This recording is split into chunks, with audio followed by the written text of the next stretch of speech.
Oi, pessoal, sejam muito bem-vindos a mais um episódio da Lumi, agora Pro Talks, porque nós estamos no episódio número 11, eu e a Jordana, e hoje, como episódio número 11, nós vamos ter até inclusive uma situação completamente inédita e diferente aqui na Lumi, que nós estamos expandindo os nossos horizontes e começando a conversar com profissionais de áreas diversas da veterinária.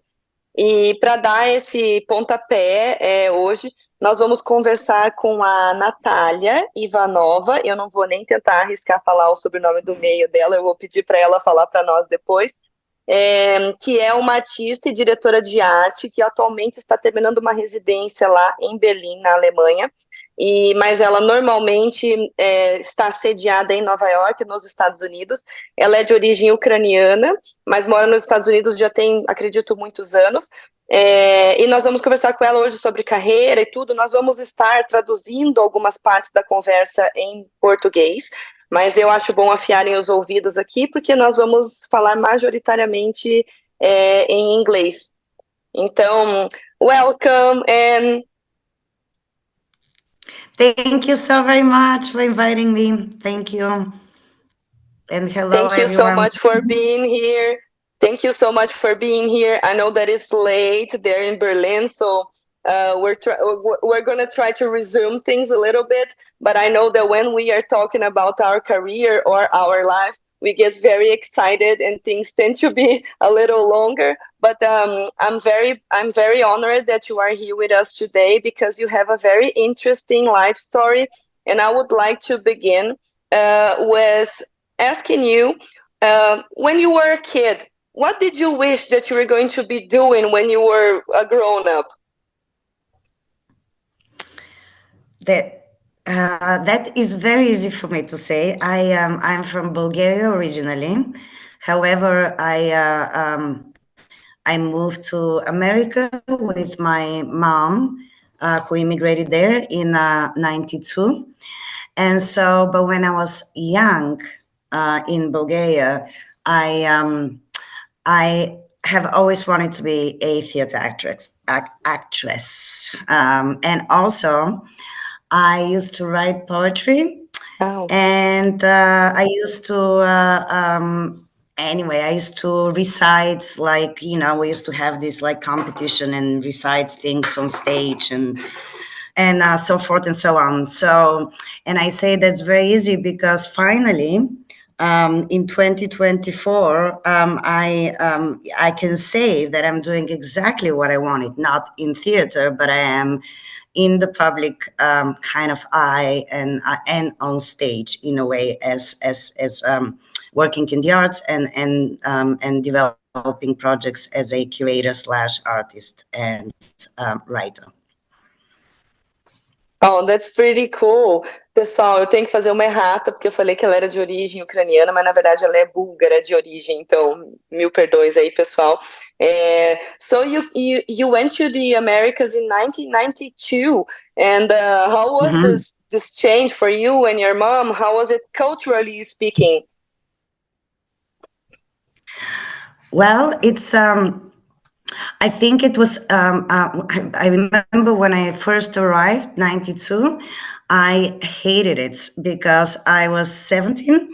And so I missed very much my friends and my life in Sofia, Bulgaria, and so forth and so on. As I remember very, very viscerally that my mom took me very excitedly to see the big skyscrapers in New York, and I was so bad. I was like, no, I hate it. I hate this place. It's horrible. Like, it's so ugly. It's horrific. Anyway, so that was my original sort of like feeling about New York, because again, I was young and I was feeling quite angry of changing my I didn't want, like I didn't want to immigrate, basically. So yes, it was also difficult because I was I was studying in Bulgaria. I was in a French school, studying French language school. And so when I also arrived in America, I was not very well prepared to speak the language, which also creates quite a bit of problems. And then lastly, I was, of course, because I was 17, I started high school.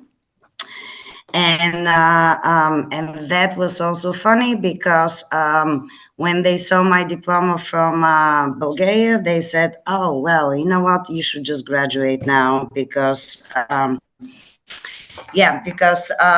apparently I studied a lot of sciences and a lot of different stuff that Americans are not so anxious about during from first whatever 7th grade." So anyway, so the whole point was that I had a very, I think,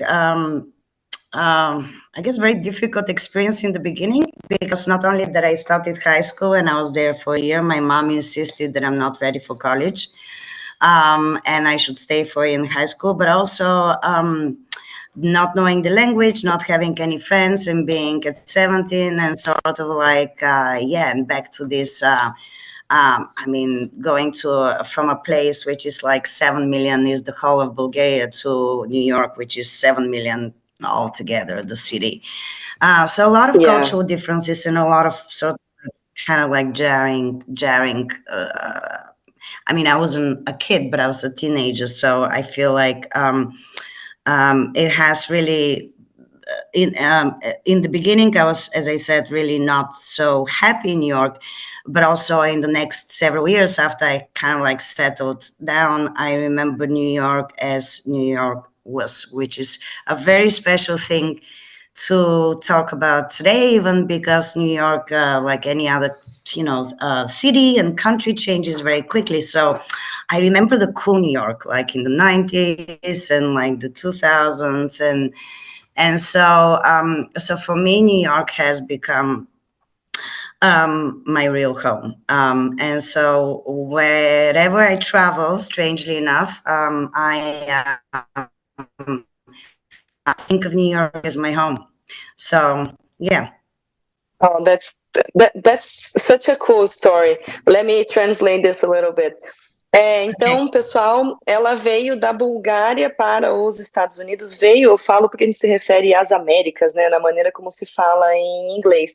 Em 1992, junto com a mãe dela, ela falou que inicialmente ela tinha uma dificuldade de adaptação muito grande, porque o idioma era uma barreira, e ela era adolescente, queria estar junto com os amigos, não era uma coisa que ela queria necessariamente estar fazendo naquele momento, né, que era estar longe dos amigos e tal. Ela tinha acho que 17 anos na época, então definitivamente deve ter sido um período adaptativo diferente, mas daí conforme ela foi se acostumando com a cidade, ela diz que hoje, como ela mora lá desde 1992, né, ela viaja para algum outro lugar, ela sente saudades de Nova York como sendo o lar dela mesmo. Então isso é bem interessante. Inicialmente eu perguntei para ela o que ela gostaria de fazer quando ela era criança em relação ao que ela se vê fazendo hoje, e ela falou que ela sempre quis ser artista, que sempre assim se apresentar para o público, que ela fazia poemas e recitava poemas para as pessoas, e que hoje, em 2024, ela se sente super realizada com o que ela está fazendo, porque ela é uma artista realmente, não de palco, né, vamos dizer assim, em termos de atuação, mas ela é uma artista que trabalha com artes, que faz curadoria de artes também, e está naquele contato direto com o público, que é algo que era justamente o que ela sonhava. Então, Gi, não sei se você quer colocar alguma pergunta em específico. Não, eu ia perguntar para ela exatamente aonde que era a cidade do coração dela, e ela respondeu antes. Ela foi mais rápida. Ela foi mais rápida. All right, and so you were talking about the thing that came after high school when you moved to America. Yes, so after high school, I decided to apply and do. After high school or during high school, I decided that I want to be a lawyer, basically. So I was also very interested in the work of the FBI and the CIA because of the crime dramas that I saw on television, on American television all the time. And so I actually went to study for 4 years. My bachelor degree is criminal justice. because Oh. I I was very influenced by what is that movie? I don't know, like many other movies. Anybody who studies criminal justice talks about these movies that they've seen. But yeah, so I studied criminal justice, and I did also as part of my degree, I did a lot of classes in law and legal studies and sociology and psychology and different and very exciting forensic science was my favorite, and this kind of things, you know. And then after I graduated from this degree, I guess a lot of it is sort of like serendipitously what happened and how it happened. But after I graduated, I applied for law school, and then I decided, though, in the meanwhile, because of course, it's America, so I had to work during my college experience, and I did many jobs. But one of them that I did was work in an advertising company, and I was assistant to account executives, and it was and then it kind of like in my last year of college, I then became, wow, maybe it's advertising that I should be, forget about this law, maybe I should look how interesting is that. Because anyway, the storyboards, and that was like this advertising firm was very huge, you know. And so I was like, they had different brands and international like commercials, and I don't know, it was all very exciting for me. Anyway, much more exciting than the law profession, which I also was working in several law firms. But even the law firms that I worked at were actually very interesting, because I worked for a while at a firm that actually only dealt with medical cases, you know, and people suing doctors. And so you can imagine the cases I saw there. Anyway, so I guess I was looking for something interesting. So then after this advertising, sort of like a couple of years of experience, while I was in college, I was accepted to go to law school. I decided to take a year off and actually work, and also because it's expensive law school. And then during that time, I also, after the advertising firm, did another crazy stint, which I became interested in Wall Street. And so I worked for this trading company, and they did some, I did some classes in economics, and so like trading and Wall Street stuff.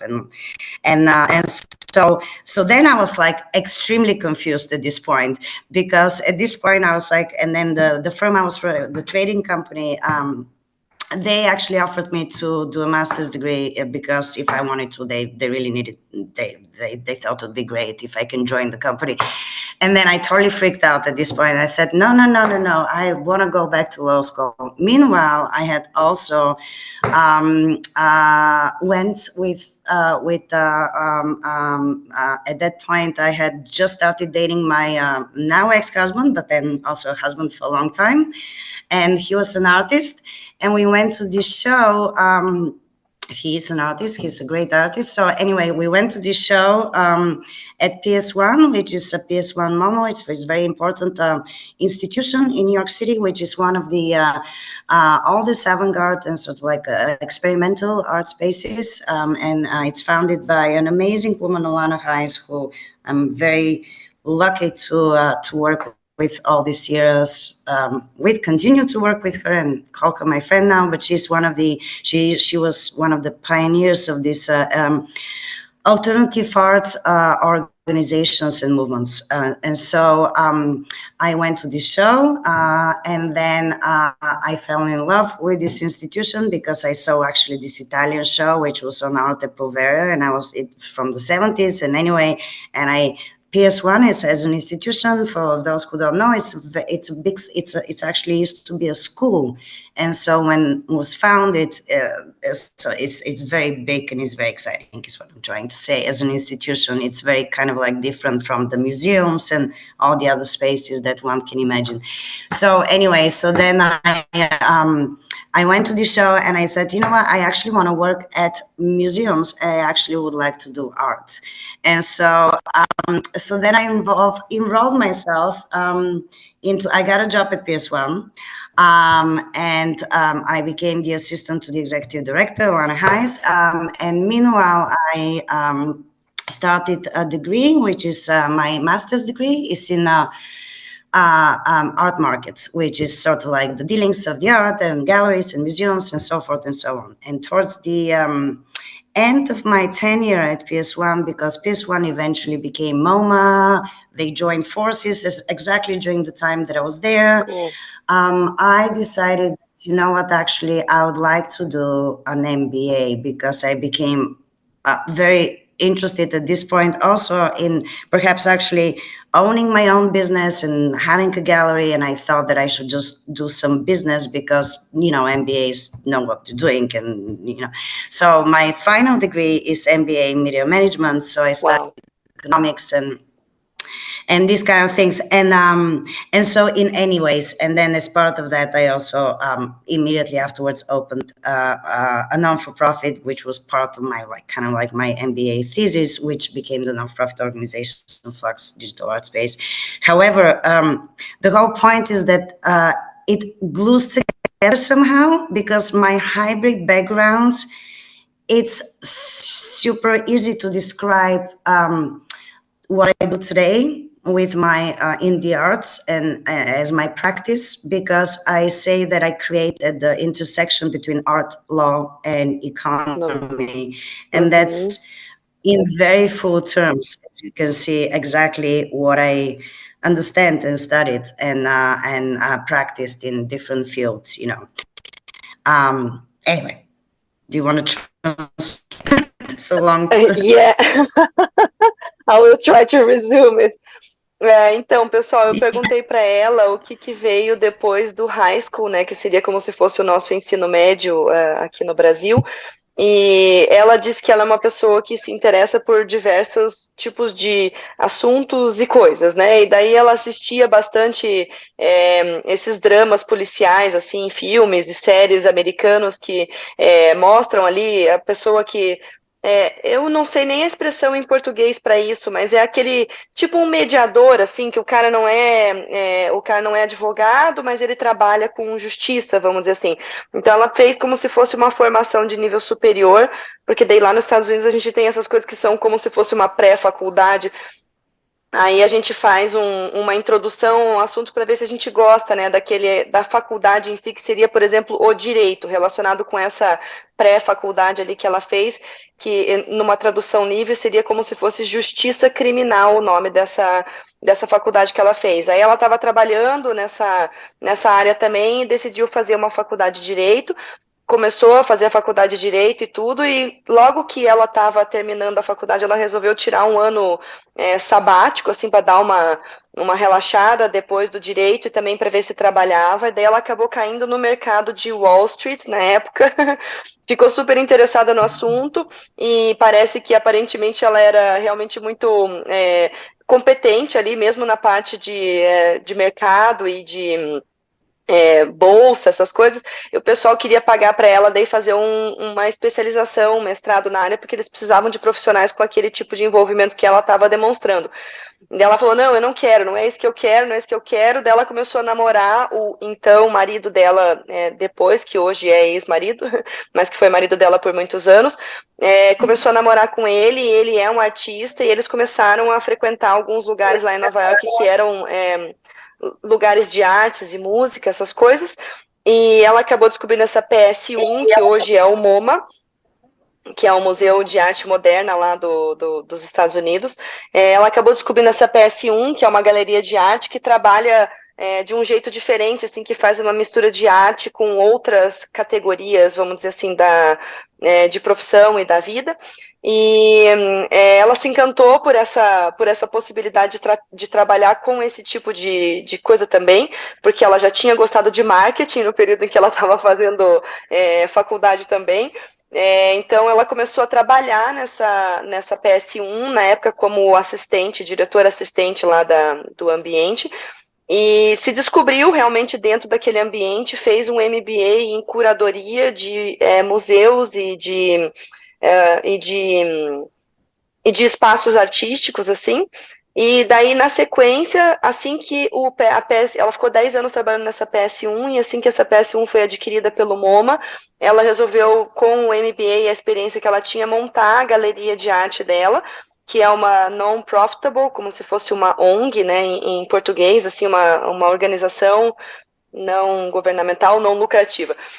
Então ela montou essa galeria de arte dela lá em Nova York, e essa galeria de arte hoje é uma reunião do que ela sempre se interessou ao longo da vida, que foi o direito, a economia e as artes. Então, ela falou que graças a esse histórico ou esse passado dela, que é híbrido, né, assim, ela consegue hoje definir com mais facilidade o que é o meio artístico dela, do que se ela não tivesse passado por tudo isso.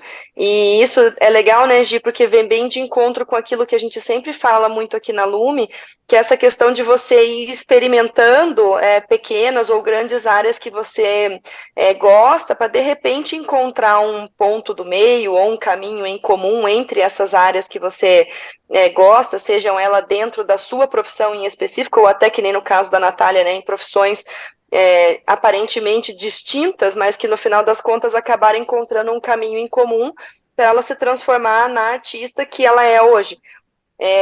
Então eu E vou fazer para aproveitando as ela. oportunidades, né, Fer? Que foram Exato, surgindo novas exato. oportunidades, ela foi indo, né? Sem muito Está de medo, né? coração Só. aberto, né? É. Exato. Isso é bem legal mesmo. Você pode We're... perguntar para ela Uhum, um exemplo prático do que seria a arte com outras coisas. ok. Eu So, fiquei curiosa, não entendi exatamente o que mostra na galeria.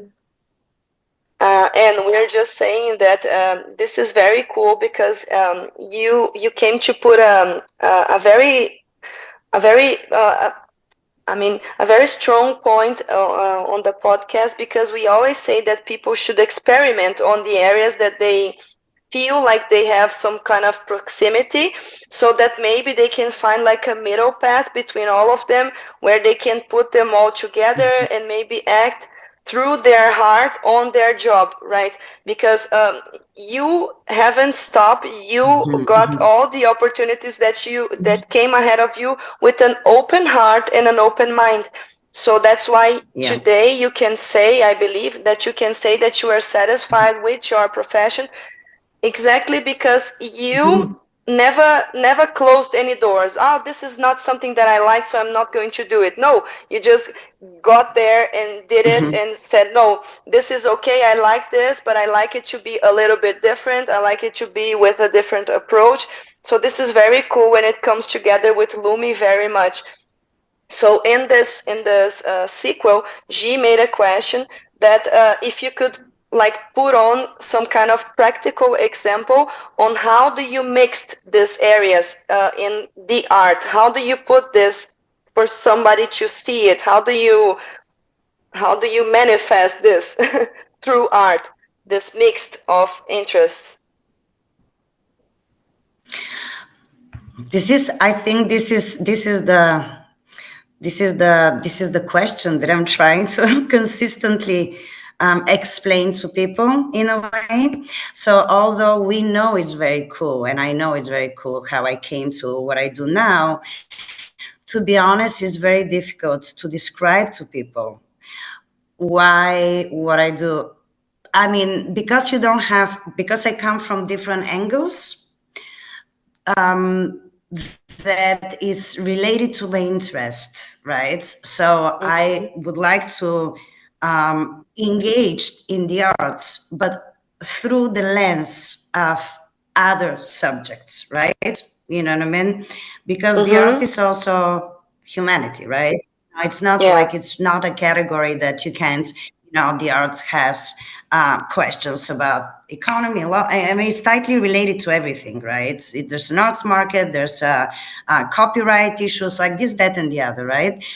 But what I found is very difficult is for the establishments to usually understand where I come from, because in our professions, people would kind of question my background, because it means that I have not had very classical training. Do you know what I mean? Mm-hmm. So this day, it's kind of interesting because though, of course, when I say that, when I write that, hey, I work at the intersection of art, law, and economy, and then I bring it back to my experience, people get it. But it's more, I'm still kind of like, I still am out of the box, and I still also work out of the box, but it's not a traditional sort of entry to the art world. So I used to say that I did the kind of like back entry to the art world, because when I started at PS1, for example, the other people who worked there, we were a very small team, but everybody was studying art or doing art history or studying curatorial studies, people coming from all over the world to become intern at this institution. And I came with sort of like different backgrounds, but I wanted to bring here something that's sort of like, I think has helped me, and I think has also augmented these ideas that, and you said that like not closing doors, but I feel like it's more about just the natural curiosity we have, as we're I feel like, my studies were I wanted to do these studies because I wanted to practically practically do the things that I was kind of like, it wasn't like, right? But I was going to say that I actually and I've been thinking about that recently, actually, that I think my love for the arts of course, has started way, way, way before any of my education, right? But also it was this going back and forth, especially in the arts terms, especially this sort of like going to work in the arts, shall we say, and not really become a lawyer or not really become like whatever economist, right? Is because of my formative years, of course, in Bulgaria, but also because when I was in New York, when I first arrived, when I was in high school and such and whatever in college, I did I witnessed, and I mentioned that in the beginning, I witnessed New York at a very specific time when it was exciting, it was dangerous. Like I remember, for example, like, I was a cigarette girl in the clubs, right? And so I saw amazing drag queen shows and just costumes and like dancers and music and spectacle, right? Then I was also a bartender for a long time, and then I went to a lot of art shows. There were a lot of parties in New York at that time. They were kind of like, it was still quite bohemian in this way, right? And very kind of like avant-garde and sort of like more anti-institutional, of course, than today, less corporate, right? So I feel like this kind of natural not drive, but I was like what do you call this? I was like I was soaking all of this weird, amazing New York that I experienced, and also with very fresh eyes, because as we said, I had arrived when I was 17. So everything was like, wow, like crazy and weird, whatever. Because I really do think that I did go. My parents, my mom was a translator and a journalist in Bulgaria, and my father was an economist and a musician as well. So they've always brought me when I was young to art shows and music and theater and this, that, and the other. However, I really feel that just being in New York has at that very age, just traveling from Bulgaria to there. I think that's why I'm in the arts now, is what I'm trying to say. It's really not because of the education. I feel like had I stayed in Sofia, maybe I would not have been in this profession. Maybe I Yeah. would have chosen something extremely different, you know?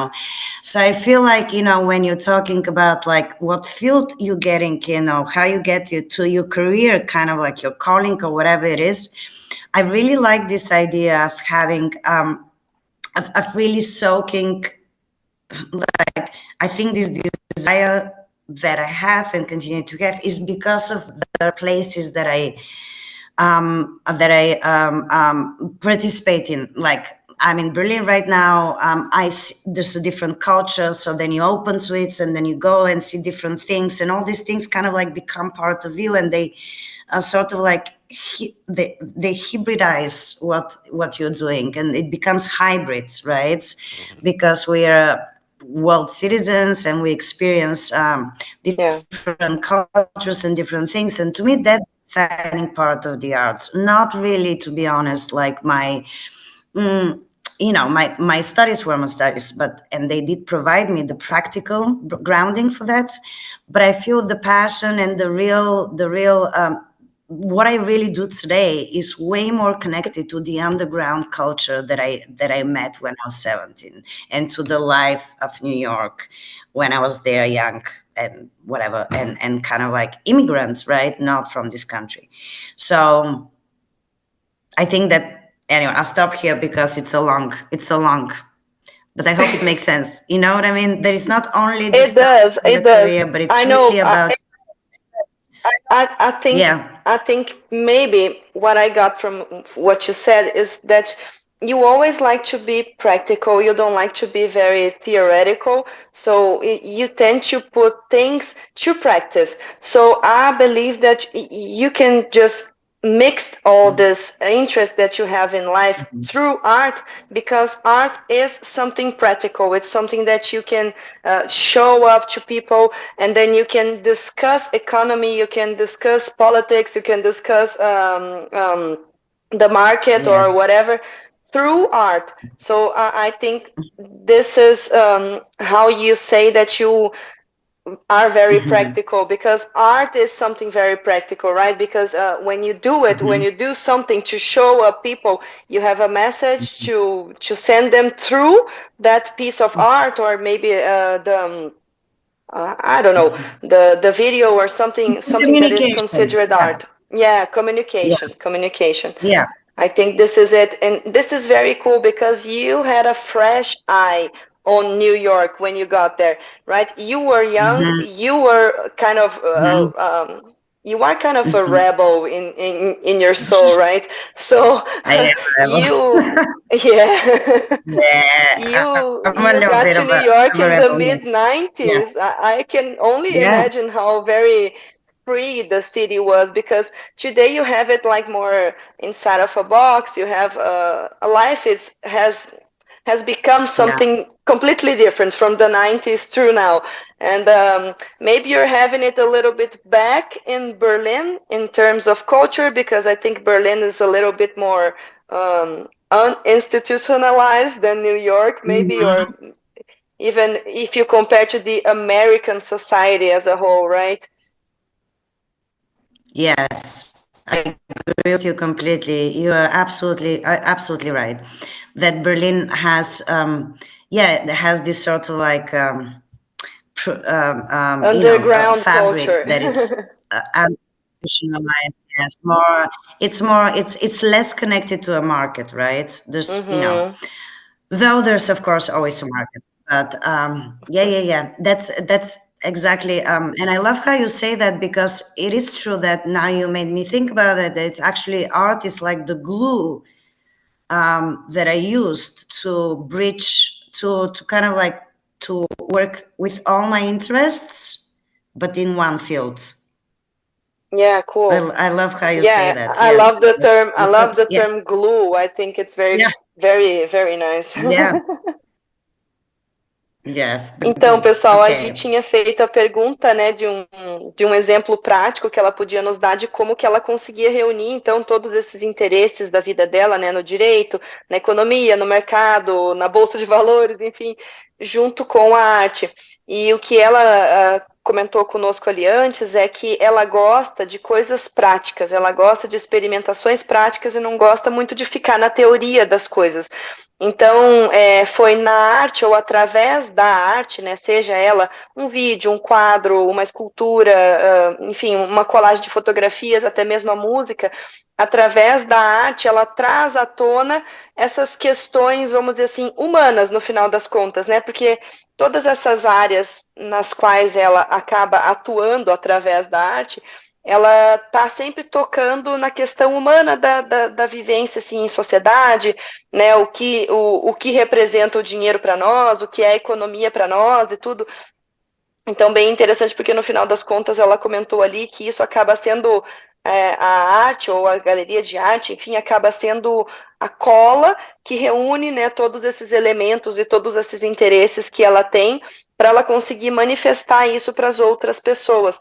E daí muito do que ela acredita ser, assim, o porquê dela ser tão multifacetada, né, justamente porque ela cresceu como adolescente na Nova York dos anos 90 ali, que era um outro mundo, um ambiente mais assim, não corporativo, né, mais livre. Ela trabalhou como bartender também, né, como bartender por um período da vida dela e em boates assim que tinham as drags, travestis e tudo, então ela foi vivendo, vamos dizer assim, um mundo alternativo que na cabeça dela amalgamou-se através da manifestação artística, assim. Então, bem interessante mesmo, é uma realidade completamente diferente da nossa. Talvez ela Ah, pudesse mostrar pra gente depois alguns trabalhos pra gente colocar. claro, claro. I think maybe later, and we could post on our Instagram some of your works so that people can get to know you and get to know your manifestation of art. So that maybe this gets a little more practical because some people are not very Mhm. imaginative when we say something on words, so they have to see it. And I think it's very cool that we make like a little gallery for you on our Instagram. I think it's going to help people understand the glue of it all. Perfect. Yes. Perfect. Well, it's good because I'm updating my website after I finish talking to you guys, and then I'll send you a link with all my good stuff Good, there. good, good. That's So going to be we are in perfect. sync. We're in sync. Yes. That's going to be perfect. I guess this whole thing. Once when I was in New York with you and your ex-husband, once he said to Mhm. me that we were very privileged because we grew up a little bit of our lives, at least, on like undeveloped countries, so that we got to search for more things that people that grew up on highly developed countries, as he did in London and then the Mhm. United States. Mhm. So Mhm. Mhm. I think this whole thing that you said about your background, even being in New York and then now Berlin and then Bulgaria before, I think this is very interesting because we are influenced by our medium a little bit, right? And this becomes Mhm. part of our personality. And today we can manifest the, I mean, we can manifest the whole undergroundness of our personality through the medium that we grew up in. And I think this Mhm. becomes very evident on your work and even your personality as well.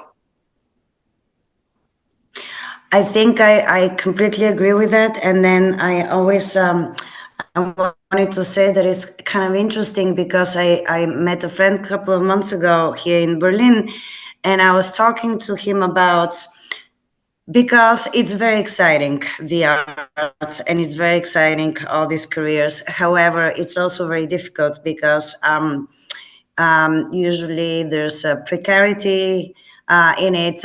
There's no money. It's Yeah. very difficult to get jobs and so forth and so on.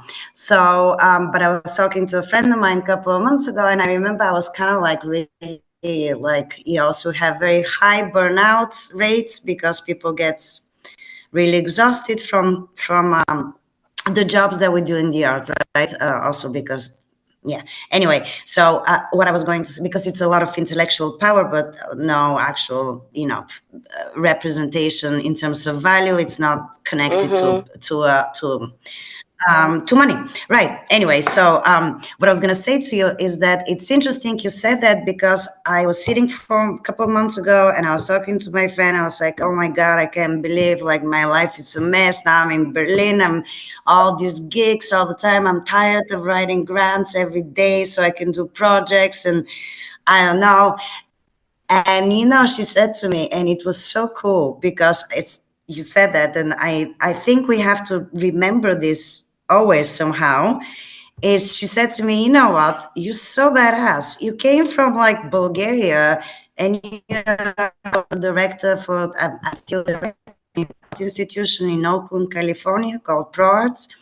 And she was like, and then we just went and, like, you're the director of this like art institution in like California. Like, what's wrong with you? Like, what are you complaining? You're like amazing. So anyway, so yes, so I see. I think that it's great what you guys are doing, because talking about that with people and validating, I think, our experiences, right? Because we're not like lawyers and doctors, right? We're not like, money is not a thing. We don't do what we do for money ever, right? That you can say that fact in the arts. In the veterinarian as well. Yes, I think this is the important part, to keep validating each other's experiences and to keep saying to each other, hey, that's amazing, you're amazing. And because again, a lot of the labor that we do in the arts, it's very, very, very um, underground in a way, because it's very much behind the scenes. And then a lot of the if there's no viewers for the art that you're showing, like let's say you have a gallery show, you have 5 paintings, if nobody comes to see it, then this labor is also not being it's also very sad in a way, right? So in making these relationships, it takes a lot of work, it takes a lot of stamina to also to be I guess rejected continually all the time as an artist, whatever artist, musician, artist, whatever, the actor, so I feel that so all I was going to say is that your podcast is fantastic, because it does tell the story that actually, now that I hear myself talking about this stuff, I'm like, you know what, I'll just go and do a grant right now, 5 hours, Such no a problem. I get badass. excited, that's what I'm saying. Let people validate, yes, these experiences that we are sharing. Yeah. Oh, Anyway. this is so heartwarming, because we had another interviewed girl from the veterinary field, and she said the same thing, because she came from a very small town here in Brazil anyway, and she came to Curitiba, and then she realized how much she had done for herself, done for her job, and this kind of lit up the light inside of her again. And this is very, very so heartwarming to hear that you're experiencing the same thing, because this is exactly what we are trying to do with Lumi. We are trying to inspire people to remember who they are, and what role did they go through until now, and how much they have, not in terms of like money or patrimony or whatever, but how much do they have as a person, as a soul that has experienced so much on this planet. And this is so nice, because you are such an amazing woman. I have always admired you so much because of your job, and I know that you have 2 kids that are finishing college now, so this is incredible, because if you see yourself through another person's eye, you are going to notice how much have you achieved so far, and how much have you done so far, and how much do you have to do for the remaining part of your More. life. Life Yeah, it's so fantastic because if we keep up the energy and keep remembering that we are such strong beings, right? That we just kind of overcome every obstacle, everything that comes through our life, and we are here, we are alive, we are talking about good things Yeah. and inspire others to be their best version as well. So this is very nice. Gi, you're going to ask me something? Eu ia falar exatamente da Natália, que me lembrou muito o episódio dela, que ela se lembrou do quanto do quanto ela tinha feito, né? E acho que a gente peca tanto todos os dias de ficar olhando os problemas e o que que eu vou fazer agora e o que que eu tenho que fazer e o desespero de às vezes não tá dando conta, mas às vezes sentar, respirar, olhar para trás e ver, nossa, mas eu já fiz tanto, né? E eu ainda posso fazer. Às vezes a gente acha a força na gente mesmo, né? Então, Exato, acho exato. que conversar com pessoas que enfrentaram e deram certo, certo no sentido do que quiseram ser da vida, faz todo sentido que a força vem de dentro, né? A gente tá ali, sempre esteve ali, e isso acontece com mulheres ao redor do mundo inteiro, né? A gente é tudo muito parecido, né? Então, eu É fico muito verdade. feliz, eu fico muito feliz. Me emocionei quando ela falou. A palavra amazing é muito legal, né? Ela causa esse sentimento na gente, né? Tipo, I eu know. fiquei. Eu me emocionei, assim, porque eu me lembrei da Natália e todas as conversas que a gente já teve aqui, de várias outras pessoas que eu admiro, e às vezes eu vejo as pessoas reclamando e eu penso, meu Deus, mas você é uma pessoa tão badass, assim, né? Tão legal, por que que você tá desse jeito? E é realmente isso, a gente tem que lembrar o que que importa e o que fez a gente chegar até aqui, né? É verdade. She was saying that she got very excited when she heard you saying that this is such an amazing job that you are doing in your life because the word amazing is such an impactful word. You know, in Portuguese it sounds so nice. Amazing. It fills Yeah. up your mouth. Okay. And this is Oh, very okay. cool. Amazing. You guys are amazing. No, I Amazing. think it's really important to I love it. what you're doing, really. Thank Yeah. you.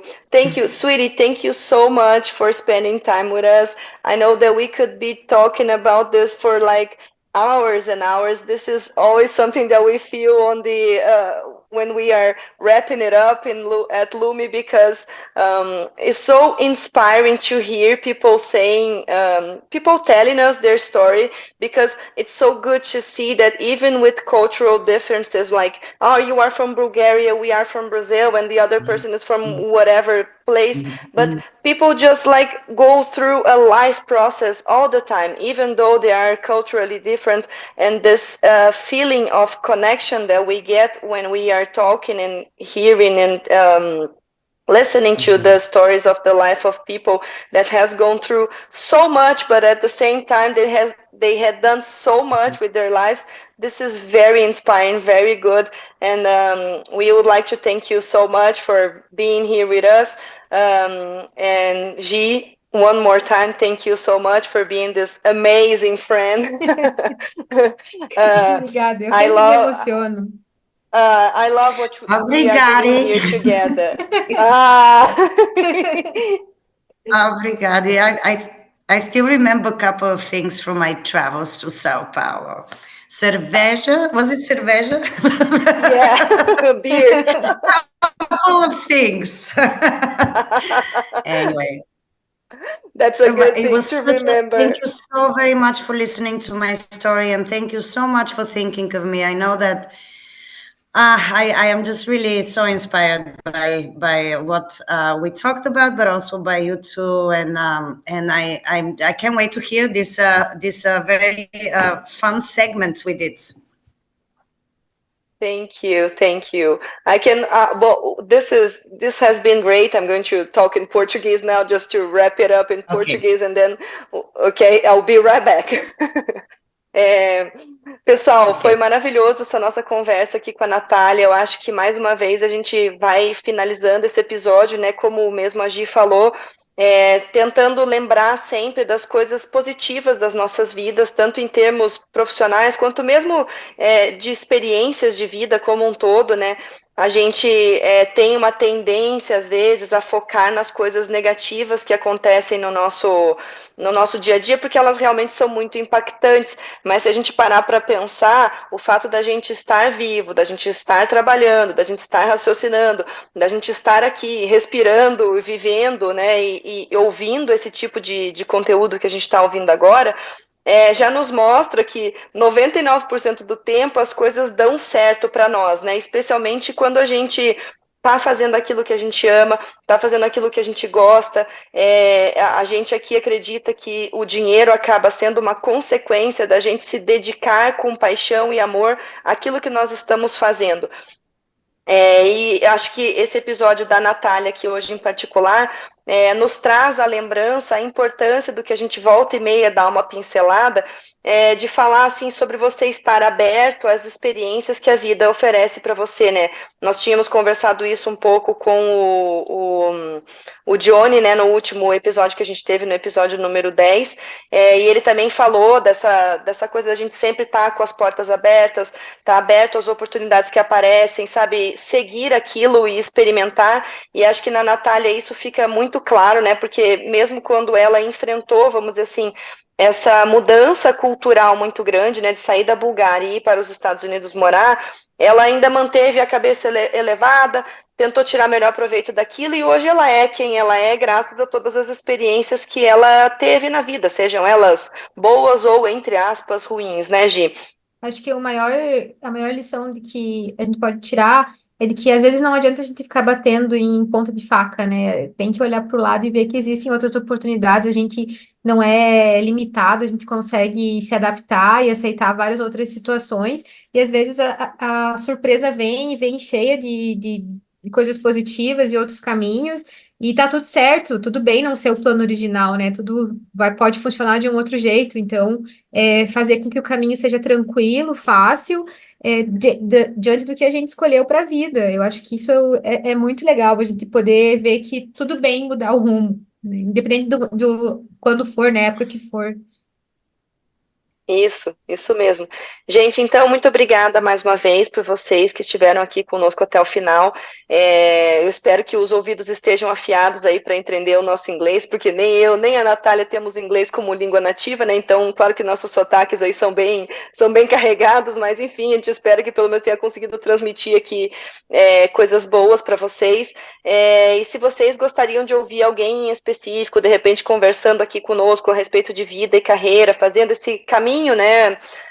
This path down the memory lane, né? Esse caminho através das lembranças de coisas do passado, vocês mandem mensagem para mim ou para a Gi, e a gente vai atrás de conversar procurar essa pessoa para a gente agendar um horário com ela aqui.